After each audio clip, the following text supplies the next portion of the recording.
আজ বিশ্ব কিডনি দিবস। সারা বিশ্বের ন্যায় আমাদের দেশেও দিবসটি যথাযোগ্য মর্যাদার সাথে পালন করা হচ্ছে।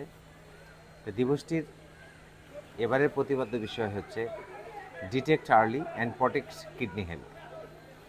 মানে আমাদের কিডনির যদি কারো সমস্যা থাকে তাহলে সেটা খুব দ্রুত আমাদেরকে ডিটেক্ট করতে হবে। এই জিনিসটাই প্রতিপাদ্য বিষয়ের মাধ্যমে মানুষকে সচেতন করবার জন্য বলা হচ্ছে।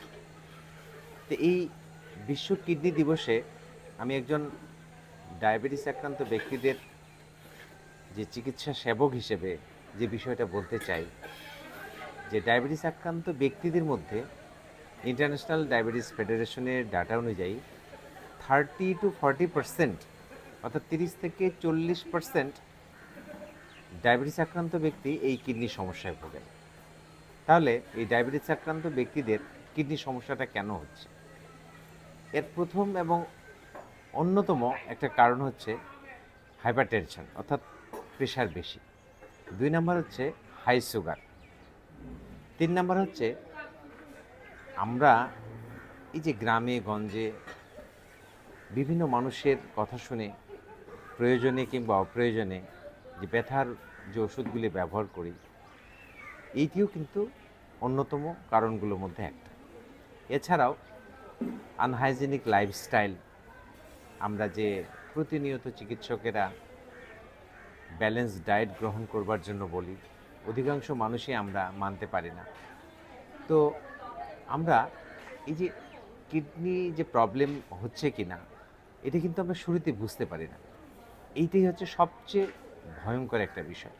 দেখা যাচ্ছে আমাদের কিডনির যে ইউনিট, যেগুলোকে আমরা নেফ্রন বলি, কিডনির ফাংশনের যে ইউনিট যেটাকে আমরা নেফ্রন বলি, এই নেফ্রনের 80-90% ড্যামেজ হবার পর সিমটম বা লক্ষণগুলি আমাদের শরীরে আসে। যেমন তখন আমাদেরকে পেশেন্টরা আসে বলে যে আমার পায়ে পানি লাগছে, আমার খুব দুর্বল লাগছে, আমার বমি বমি লাগছে, বিভিন্ন ধরনের লক্ষণের কথাগুলি আমাদেরকে বলে থাকেন। তখন আমরা পরীক্ষা করতে গিয়ে দেখি যে কিডনি তার অনেকাংশেই নষ্ট হয়ে গেছে। আপনারা হয়তো অনেকেই জানেন যে এই কিডনির ফেলোরের কিন্তু অনেকগুলি স্টেজ আছে, যেগুলিকে আমরা স্টেজ 1, স্টেজ 2, স্টেজ 3 এ, স্টেজ 3 বি, স্টেজ 4 এবং স্টেজ 5, যেটাকে আমরা বলি ইন স্টেজ রেনাল ডিজিজ, অর্থাৎ কিডনি ফেলোর। তো একটা দেখা যাচ্ছে যে স্টেজ 2 বা 3-তে গিয়ে ধরা পড়ছে, তখন কিন্তু এই চিকিৎসা দেওয়াটা অনেক কঠিন হয়ে যায়। তো আমরা যদি এই আর্লি ডিটেক্ট করতে পারি, অর্থাৎ রোগটাকে ধরতে পারি, তাহলে কিন্তু অনেকাংশেই এই যে কিডনি ড্যামেজ হওয়া থেকে আমরা রোগীদেরকে রক্ষা করার জন্য পরামর্শ দিতে পারব।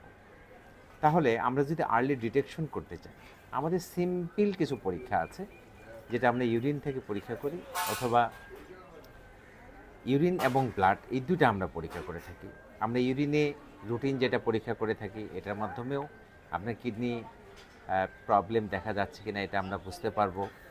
তারপরে হচ্ছে ইউরিনের অ্যালবুমিন এবং ক্রিয়েটিনিন রেশিও, যেটা আমরা ডায়াবেটিস আক্রান্ত রোগীদের প্রতিনিয়তই করবার জন্য বলে থাকি। কিন্তু অধিকাংশ রোগী কিন্তু বলেন যে না, আমার তো তেমন কোনো সমস্যা নেই, অযথা আমি এই পরীক্ষাটা করাতে চাই না। এরপরে আমরা blood urea, blood blood creatinine, blood urea nitrogen, এই পরীক্ষাগুলিও কিন্তু আমরা সাজেস্ট করে থাকি। তাহলে মোরাল অফ দি স্টোরি হচ্ছে, আমরা যারা বিশেষ করে ডায়াবেটিস আক্রান্ত ব্যক্তি কিংবা প্রেশারে ভুগছি, এই সমস্ত রোগীদের ক্ষেত্রে কিডনির বিষয়ে কোনো হেলাফেলা করা যাবে না।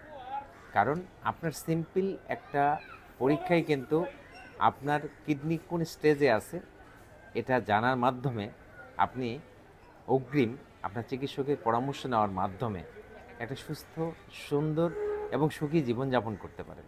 আপনাদের সবার জন্য অনেক অনেক শুভকামনা।